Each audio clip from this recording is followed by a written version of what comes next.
Vitamin B5 പലതരത്തിലുള്ള health benefits ഉണ്ട്.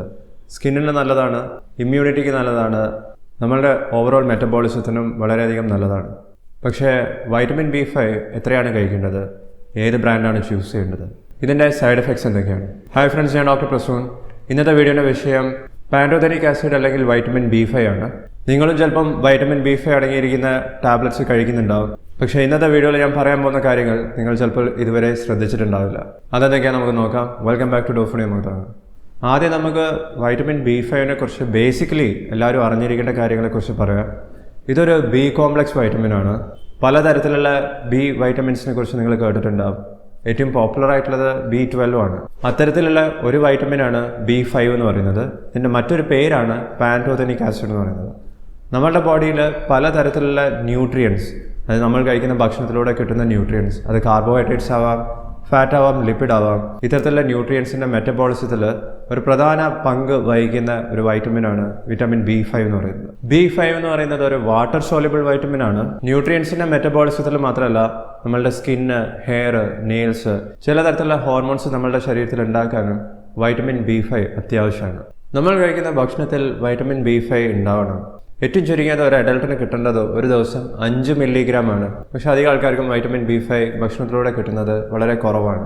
Pantothenic acid എന്നുള്ള പേര് കിട്ടിയത് തന്നെ പാൻറ്റോസ് എന്നുള്ള വാക്കിൽ നിന്നാണ്. പാൻറ്റോസ് എന്ന് പറഞ്ഞാൽ എല്ലായിടത്തും ഉണ്ടെന്നാണ്. അതായത് എല്ലാ തരത്തിലുള്ള ഭക്ഷണത്തിലും ചെറിയ അളവിലെങ്കിലും വൈറ്റമിൻ B5 ഉണ്ടാവും. പക്ഷേ ഇത് കൂടുതലായിട്ടും കണ്ടുവരുന്നത് ഫിഷ്, എഗ്ഗ്, ചിക്കൻ, മറ്റു തരത്തിലുള്ള മാംസങ്ങൾ, മിൽക്കിലുണ്ട്, ബീഫിലുണ്ട്, ഹോൾ ഗ്രെയിൻസിലുണ്ട്. അതായത് ബ്രൗൺ റൈസ്, റെഡ് റൈസ്, അത്തരത്തിലുള്ള ഹോൾ ഗ്രെയിൻസിലുണ്ടാവും. പലതരത്തിലുള്ള ഫ്രൂട്ട്സിലും വെജിറ്റബിൾസിലും വൈറ്റമിൻ B5 അടങ്ങിയിട്ടുണ്ട്. വൈറ്റമിൻ B5 ഇങ്ങനെ എല്ലാ തരത്തിലുള്ള ഭക്ഷണത്തിലും അടങ്ങിയതുകൊണ്ട് തന്നെ ഒരാൾക്ക് വൈറ്റമിൻ B5 അളവ് എത്രയാണോ ആവശ്യമുള്ളത് അതിലും കുറഞ്ഞു പോകാൻ സാധ്യത വളരെ കുറവാണ്. അതായത് വൈറ്റമിൻ B5 ഡെഫിഷ്യൻസി വരാനുള്ള സാധ്യത കുറവാണ്. ഇനി അവർക്ക് ഡെഫിഷ്യൻസി വരാം, പക്ഷെ അത് മാൽ ന്യൂട്രീഷൻ ഉണ്ടാവുന്ന സമയത്തൊക്കെ വരുള്ളൂ. മാൽ ന്യൂട്രീഷൻ എന്ന് പറഞ്ഞാൽ ഇവർ തീരെ ഭക്ഷണം കഴിക്കുന്നില്ല, ഫാസ്റ്റിങ്ങോ സ്റ്റാർവിങ്ങോ ചെയ്യുന്നുണ്ട്, ഇല്ലെങ്കിൽ മറ്റു തരത്തിലുള്ള വൈറ്റമിൻസിൻ്റെയും മിനറൽസിൻ്റെയും ഡെഫിഷ്യൻസിൻ്റെ കൂടെയൊക്കെയാണ് സാധാരണ രീതിയിൽ B5 ഡെഫിഷ്യൻസി കണ്ടുവരാറ്.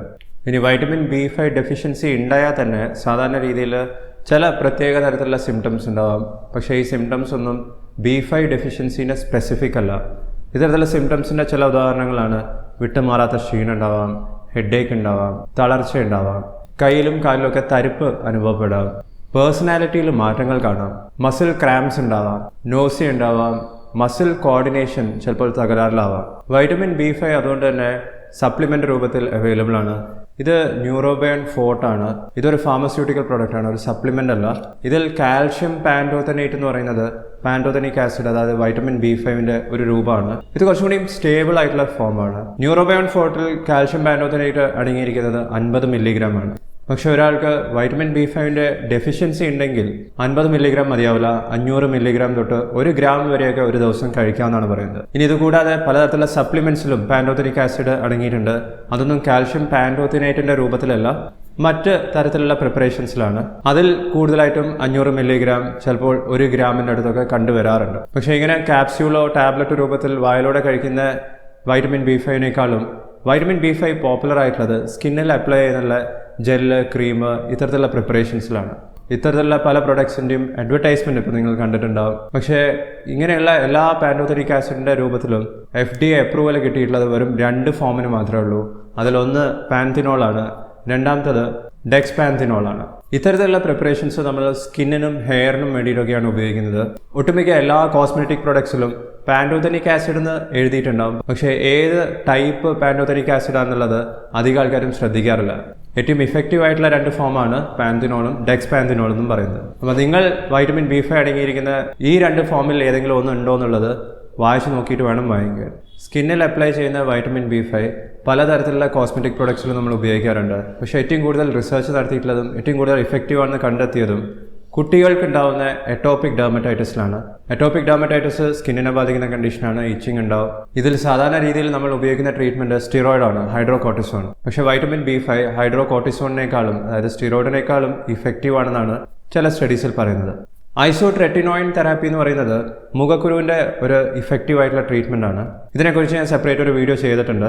പക്ഷേ ഐസോട്രെറ്റിനോയിൻ ട്രീറ്റ്മെൻറ്റ് ചെയ്യുന്നവർക്ക് സ്കിന്നിൽ ഡ്രൈനെസ് ഉണ്ടാവും, ഇച്ചിങ് ഉണ്ടാവും, ഇറിറ്റേഷൻ ഉണ്ടാവും. ഇത്തരത്തിലുള്ള സൈഡ് എഫക്ട്സ് മാറ്റാനും പാൻറ്റോത്തനിക് ആസിഡ് വളരെയധികം ഇഫക്റ്റീവാണ്. ഈ പറഞ്ഞ 2 യൂസസിലും നമ്മൾ ഉപയോഗിക്കുന്നത് ഡെക്സ്പാന്തിനോൾ എന്ന് പറഞ്ഞ പാൻറ്റോത്തനിക് ആസിഡാണ്.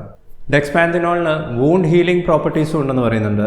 അതായത് മുറിവുകൾ ഉണ്ടെങ്കിൽ അതിനെ പെട്ടെന്ന് ഉണക്കാനുള്ള കഴിവും വൈറ്റമിൻ B5 ഉണ്ട്. ഇത് കൂടാതെ വൈറ്റമിൻ B5 കൊളസ്ട്രോൾ കൂടി നിൽക്കുന്നവർക്കും ഉപയോഗിക്കാം. പാൻറ്റോത്തനിക് ആസിഡിന്റെ മറ്റൊരു രൂപമാണ്.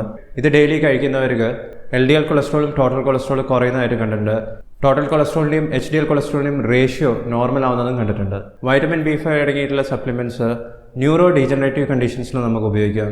ഉദാഹരണത്തിന് ഹണ്ടിങ്ടൺസ് ഡിസീസ്, ഡിമെൻഷ്യ, അതായത് സിവിയർ ആയിട്ടുള്ള മെമ്മറി ലോസിലും വൈറ്റമിൻ B5 റോൾ ഉണ്ടെന്നാണ് പറയുന്നത്. നിങ്ങൾക്ക് വൈറ്റമിൻ B5 ബെനിഫിറ്റ്സ് ആണ് ആവശ്യമെങ്കിൽ വൈറ്റമിൻ B5 500 മില്ലിഗ്രാം അടങ്ങിയിരിക്കുന്ന സപ്ലിമെന്റ്സ് ആയിരിക്കും നല്ലത്. 2-3 മാസം വരെ അത് കഴിക്കാം. ഭക്ഷണത്തിൻ്റെ കൂടെ കഴിക്കുന്നതാണ് നല്ലത്. ഇതിൻ്റെ കൂടെ സ്കിന്നിൽ അപ്ലൈ ചെയ്യുന്ന വൈറ്റമിൻ B5 ഫോംസ് അതും ഉപയോഗിക്കുകയാണെങ്കിൽ സ്കിൻ റിലേറ്റഡ് ആയിട്ടുള്ള ചേഞ്ചസ് കുറച്ചും കൂടി എളുപ്പത്തിൽ കാണാൻ സാധിക്കും. ഇത് കൂടാതെ ഇഞ്ചക്ഷൻ രൂപത്തിലും മൂക്കിലടിക്കുന്ന സ്പ്രേയുടെ രൂപത്തിലും വൈറ്റമിൻ B5 അവൈലബിൾ ആണ്. മൾട്ടി വിറ്റാമിൻസിൻ്റെ കൂടെയും വൈറ്റമിൻ B5 കാണാറുണ്ട്. അത് സാധാരണ രീതിയിൽ 10 മില്ലിഗ്രാം, ന്യൂറോബൈൻ ഫോർട്ടിൽ 50 മില്ലിഗ്രാം, ആ റേഞ്ചിലൊക്കെ കാണാറുള്ളൂ. അപ്പോൾ നിങ്ങൾ ഇത്തരത്തിലുള്ള മൾട്ടി വിറ്റാമിൻസ് കഴിക്കുന്നുണ്ടെങ്കിൽ അതിൽ പാൻറ്റോത്തനിക് ആസിഡോ കാൽഷ്യം പാൻറ്റോത്തനേറ്റോ ഇത്തരത്തിലുള്ള ഇൻഗ്രീഡിയൻസ് ഉണ്ടോ എന്നുള്ളത് വായിച്ച് നോക്കിയിട്ട് വേണം പുതിയ വൈറ്റമിൻ B5 വാങ്ങാനുള്ള ഡിസിഷൻ എടുക്കേണ്ടത്. ഇനി ഏറ്റവും ചുരുങ്ങിയ ഡോസേജ് അഡൽട്സിന് 5 മില്ലിഗ്രാം പെർ ഡേ ആണ്. പ്രഗ്നൻസിയിൽ 6 മില്ലിഗ്രാം പെർ ഡേ കഴിക്കാം. ബ്രസ്റ്റ് ഫീഡിംഗ് മദേഴ്സിന് 7 മില്ലിഗ്രാം പെർ ഡേ ആണ്. കുട്ടികൾക്ക് ഇതിൻ്റെ ടോപ്പിക്കൽ, അതായത് സ്കിന്നിൽ അപ്ലൈ ചെയ്യുന്ന പ്രിപ്പറേഷൻസും യൂസ് ചെയ്യാൻ സാധിക്കുന്നതാണ്. ഇനി ഹൃദയ സംബന്ധമായിട്ടുള്ള രോഗങ്ങൾ വരാൻ റിസ്ക് കൂടുതലുള്ള ആൾക്കാരിൽ കൊളസ്ട്രോൾ കുറയ്ക്കാനും വൈറ്റമിൻ B5 ഉപയോഗിക്കാറുണ്ട്.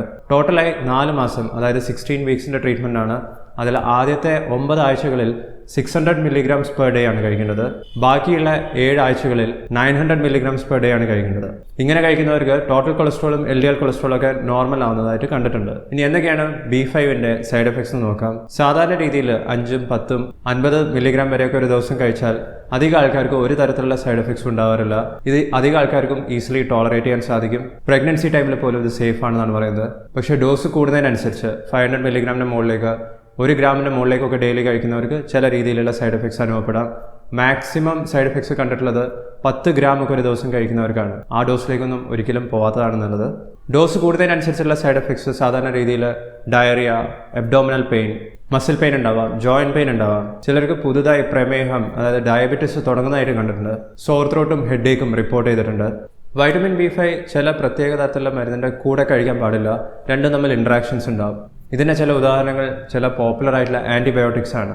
അസിത്രോമൈസിൻ, എറിത്രോമൈസിൻ, ക്ലാരിത്രോമൈസിൻ എന്നൊക്കെ പറയുന്ന ആൻറ്റിബയോട്ടിക്സിൻ്റെ കൂടെ വൈറ്റമിൻ B5 കഴിച്ചു കഴിഞ്ഞാൽ പ്രശ്നങ്ങൾ ഉണ്ടാവാം. നിങ്ങൾ എപ്പോഴെങ്കിലും വിറ്റാമിൻ B5 അടങ്ങിയിരിക്കുന്ന മൾട്ടി വിറ്റാമിൻസോ സപ്ലിമെൻറ്റ്സോ കഴിച്ചിട്ട് നിങ്ങൾക്ക് അലർജിക് റിയാക്ഷൻസ് പോലെ ഉണ്ടായിട്ടുണ്ടെങ്കിൽ പിന്നീട് അത്തരത്തിലുള്ള മെഡിസിൻസ് കഴിക്കാതെ ഇരിക്കുന്നത് തന്നെയാണ് നല്ലത്. നിങ്ങൾ എപ്പോഴെങ്കിലും വൈറ്റമിൻ B5 കഴിച്ചിട്ടുണ്ടെങ്കിൽ അത് ഏത് ബ്രാൻഡായിരുന്നു, എത്ര കാലം കഴിച്ചിട്ടുണ്ട്, നിങ്ങൾക്ക് എന്തൊക്കെ തരത്തിലുള്ള ബെനിഫിറ്റ്സ് ആണ് എക്സ്പീരിയൻസ് ചെയ്യാൻ സാധിച്ചിട്ടുള്ളത്, ഇതെല്ലാം വീഡിയോൻ്റെ താഴെ കമൻറ്റ് ചെയ്യുക. ഞാൻ വൈറ്റമിൻസിനെ കുറിച്ചും സപ്ലിമെൻറ്റ്സിനെ കുറിച്ചും ഇതിനു മുമ്പേ പലതരത്തിലുള്ള വീഡിയോസ് പബ്ലിഷ് ചെയ്തിട്ടുണ്ട്. അതെല്ലാം നിങ്ങൾക്ക് ഈ പ്ലേലിസ്റ്റിൽ കാണാം. ഈ വീഡിയോ നിങ്ങൾക്ക് ഇഷ്ടപ്പെട്ടിട്ടുണ്ടെങ്കിൽ ലൈക്ക് ചെയ്യുക, ചാനൽ സബ്സ്ക്രൈബ് ചെയ്തതിന് നന്ദി. ഞാൻ നിങ്ങളെ അടുത്ത വീഡിയോയിൽ കാണാം. ബൈ.